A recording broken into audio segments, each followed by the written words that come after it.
உலக நாடுகள்ல வந்து பார்த்தீங்கன்னா, இந்தியர்கள் மற்றும் தமிழர்கள் வந்து பரவி இருக்கிறதுக்கு காரணம் வந்து பார்த்தீங்கன்னா, ஆங்கிலேயர் ஆட்சிகள்ல வந்து அவங்களோட வேலைகள் செய்வதற்காக வந்து நம்ம கப்பல் மூலம் வந்து நாடு கடத்தப்பட்டோம் அப்படிங்கிறதையும், அந்தந்த நாடு எந்தெந்த நாட்ல போய் வேலை பார்த்தோமோ, அந்தந்த நாட்ல சுதந்திரம் அடைஞ்சு அங்கேயே அதே நாட்ல ஸ்டே பண்ணி, அந்த கலாச்சாரத்த ஃபாலோ பண்ணி, நல்ல எஜுகேஷன்ல வந்து இன்னைக்கு வந்து பெரிய லெவல்ல இருக்கிறாங்க அப்படிங்கிறத பத்தி நம்ம வரலாறுல படிச்சுட்டு இருக்கிறோம். ஆனா, இன்னைய காலகட்டத்துக்கு நம்ம வந்து வெளிநாடுகளுக்கு வேலைக்கு போனோம் அப்படின்னா, அமெரிக்கா, ஆஸ்திரேலியா, லண்டன், கனடா இப்படிலாம் வேலைக்கு போணும் அப்படின்னா, நல்ல ஒரு சேலரி எடுக்கணும் அப்படின்னா, கண்டிப்பா எஜுகேஷன் தேவை. எஜுகேஷன் இல்லாம நம்ம வந்து மேலை நாடுகளுக்கு வந்து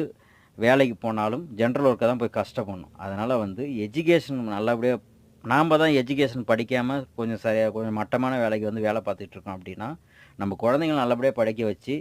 நம்ம நாட்டிலே நல்ல பிசினஸோ இல்ல வெளிநாடுகளுக்கு வேலைக்கு வந்தா நல்ல ஒரு எஜுகேஷன் முறையில வேலைக்கு வந்தா அவங்க லைஃப் நல்லாருக்கும்.